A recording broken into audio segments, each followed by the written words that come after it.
ललिता जी की पाठशाला में आपका स्वागत है।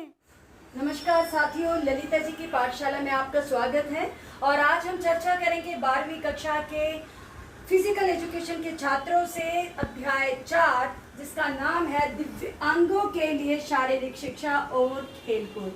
तो दिव्यांगों के लिए शारीरिक शिक्षा क्या मदद करती है और शारीरिक शिक्षा का दिव्यांगों के जीवन में क्या अर्थ है। तो इससे पहले हम देखते हैं चैप्टर का फ्रेमवर्क कि इस चैप्टर में है क्या। तो देखते हैं सबसे पहले अक्षमता की अवधारणा, अक्षमता के प्रकार, अक्षमता की प्रकृति और अक्षमता के कारण। इसी के साथ में विकार के प्रकार, विकार की प्रकृति और विकार के कारण।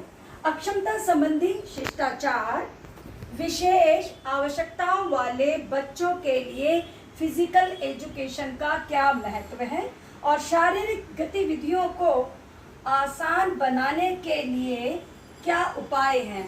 यानी कि किन किन तरीकों से कैसे हम शारीरिक शिक्षा को इतना आसान बना दें कि अक्षमता वाले बच्चे भी और दिव्यांग बच्चे भी उसको ग्रहण कर सकें। तो सबसे पहले हम जानते हैं अक्षमता होती क्या है। तो साथियों एक बार नजर डालते हैं कि अक्षमता पर। कहने को तो हम अक्षमता उन्हें कहते हैं जिनकी क्षमता कम होती है, जिनकी सामान्य व्यक्तियों से कार्य करने की शक्ति कम होती है। लेकिन यदि आम लोगों के बीच में देखा जाए तो मुझे ऐसा लगता है कि कई बार अक्षमता वाले व्यक्ति ऐसे विशेष कार्य कर जाते हैं जो कि दुनिया में लाखों करोड़ों सक्षम व्यक्ति भी नहीं कर सकते हैं।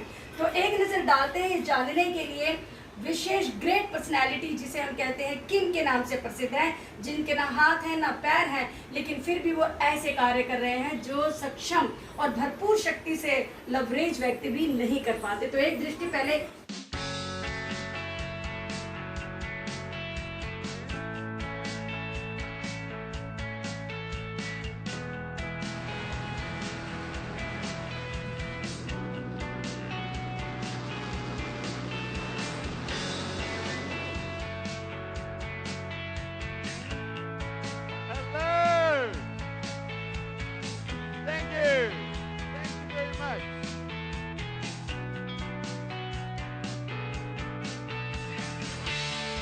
My doctors never thought that I'd be able to walk, and today I'm walking.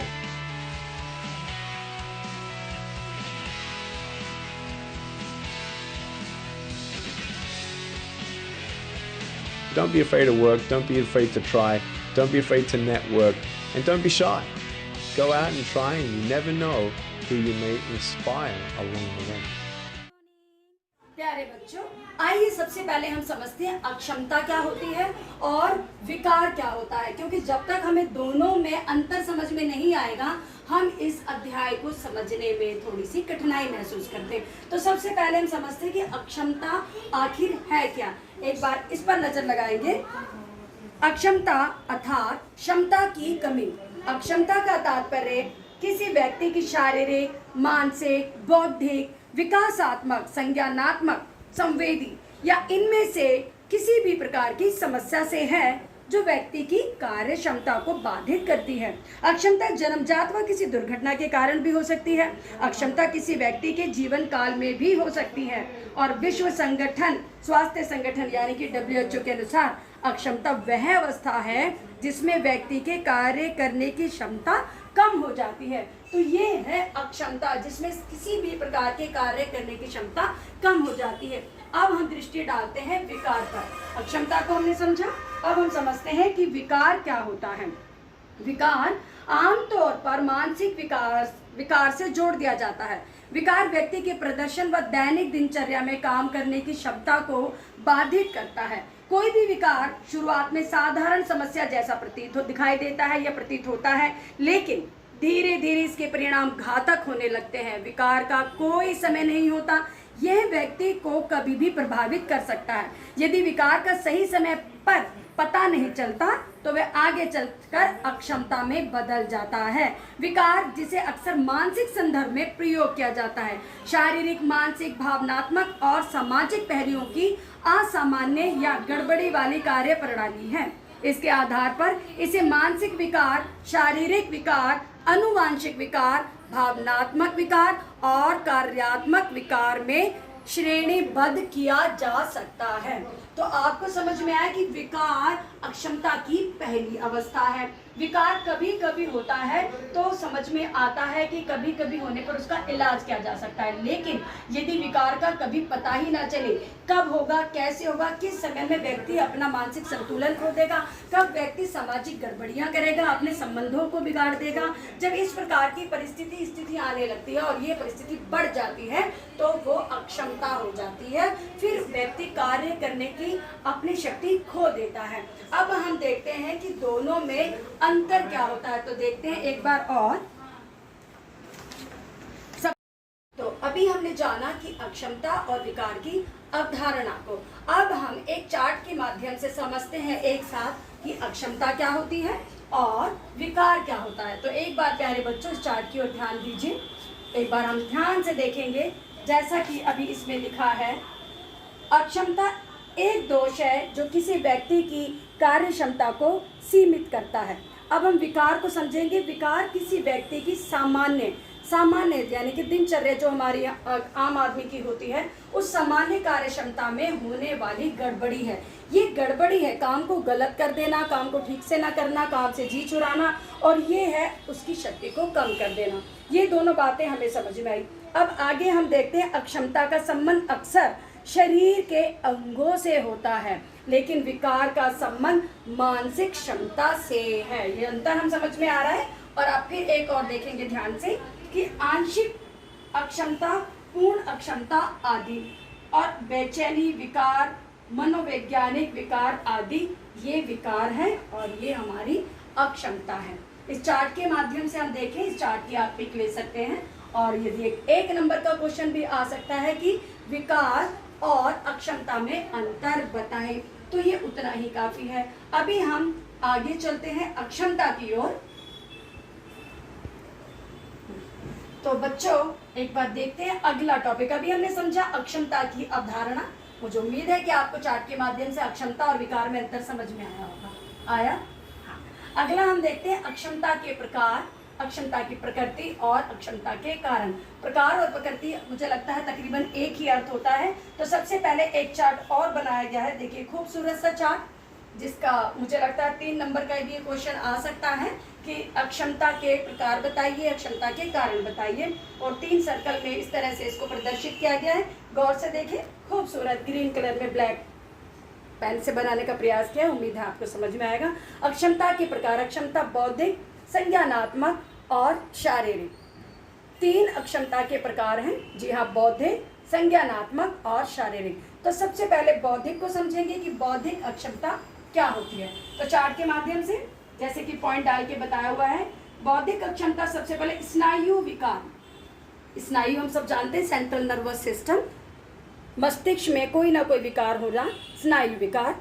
मानसिक मंदता, अनुकूलनीय कार्य प्रणाली और IQ टेस्ट होना। स्नायु विकार जिसका हम कहते हैं इहबास में हम जब जाते हैं, कहीं ना कहीं हमारे सोचने, समझने, तर्क की और निर्णय लेने की क्षमता कम हो जाना, या शांत ना रहना, बेचैनी होना, लड़ाई झगड़े करना या बातचीत ना करना, इस प्रकार का कोई भी विकार होता है तो वो बौद्धिक क्षमता का विकार कहलाता है, जिसमें मानसिक मंदता होती है, बच्चा निर्णय लेने में असक्षम होता है, बच्चा अपना आत्मविश्वास खो बैठता है, बच्चा तर्क नहीं कर पाता है, और बच्चा है कि कोई भी किसी भी व्यक्ति, उम्र का व्यक्ति हो सकता है, उसका IQ लेवल नहीं होता है या कम होता है।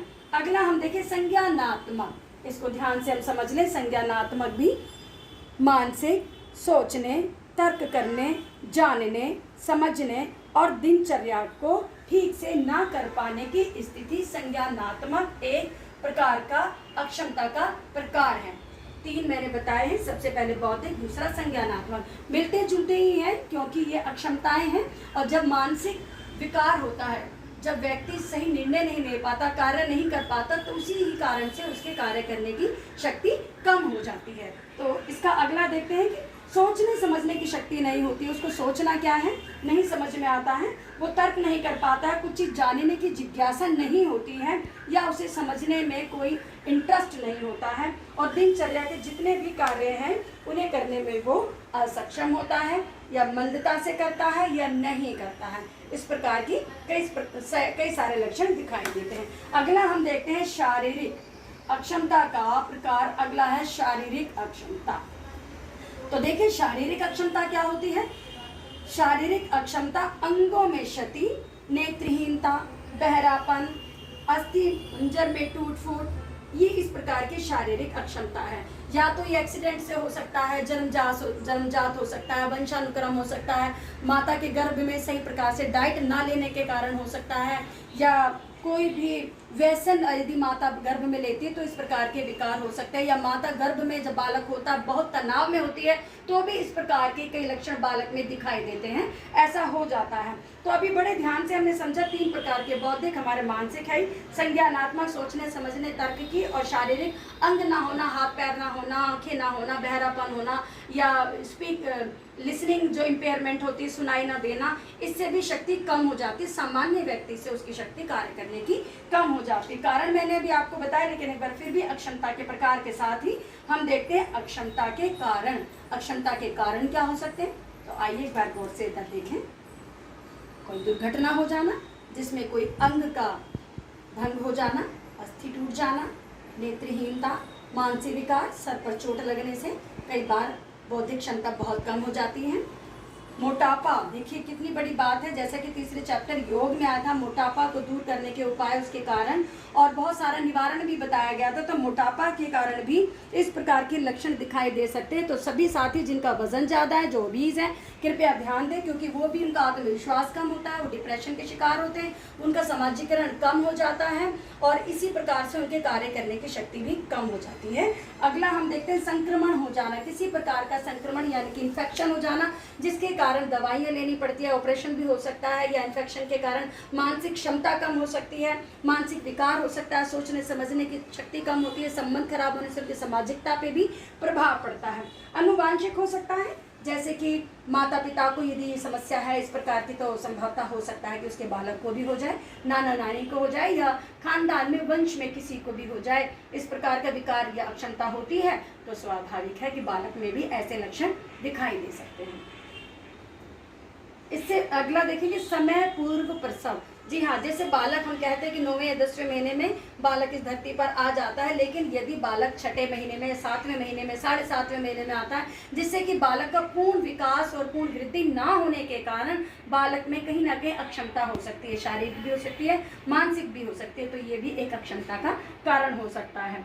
कुपोषण, जी हाँ बिल्कुल, भोजन का सही मात्रा में शरीर को उपलब्ध ना कराने के कारण, कुपोषण के कारण शरीर में या फिर न्यूट्रिशंस की अधिकता हो जाए या न्यूट्रिशंस की कमी होने, दोनों ही बात बराबर होती हैं, ये कुपोषण कहलाता है। और इसी के कारण कई सारी अक्षमताएं शरीर में दिखाई देती हैं, जैसे कि अगर न्यूट्रिशन से विटामिन हमारे शरीर में पूरे नहीं हैं तो कहीं ना कहीं हड्डियों में विकार आता है, जैसे विटामिन डी की कमी से हम देखते हैं केटस हो जाता है, विटामिन सी की कमी से स्कर्वी हो जाता है, विटामिन बी की कमी से बेरी नामक रोग हो जाता है। तो रोगों के कारण स्वाभाविक है कि हमारी कार्य करने की शक्ति भी कम होती है, हमारी क्षमता भी कम होती है, और संभवतः हो सकता है कि हम दिव्यांग भी हो सकते हैं। नेत्रहीनता हो जाती है विटामिन ए की कमी से। और इस प्रकार से अगला देखते हैं कि या तो फिर नशा या कोई भी ऐसा मादक पदार्थ या व्यसन लेने के कारण भी हमारी क्षमता, आप देखते हैं जो बहुत ज़्यादा अल्कोहलिक हैं, जो बहुत ज़्यादा ड्रग्स लेते हैं, तो उनका भी लंग्स खराब होने के कारण, हार्ट खराब होने के कारण, या मानसिक विकार इतना हो जाता है कि वो उसकी लत जब उनको लग जाती है, वो आदी हो जाते हैं नशे के। तो जब नशा लेने के बाद, या अभी आपने चर्चित फिल्म अभी हाल ही में देखा होगा कभी, इतने बड़े डॉक्टर होने के बावजूद भी वो कैसे नशा लेने के कारण कोर्ट कचहरी में कितने सारा उनको, खैर वो ड्रामा था लेकिन वास्तविक स्थिति में भी ऐसा होता ही है, क्षमता कम हो जाती है। तो इन कारणों से जितना हो सके हमें बचाव करना चाहिए, क्योंकि कहा गया है prevention is better than the cure. तो अक्षमता को बरकरार रखने के लिए इन कारणों से हमें सदैव ही सावधानी रखनी चाहिए।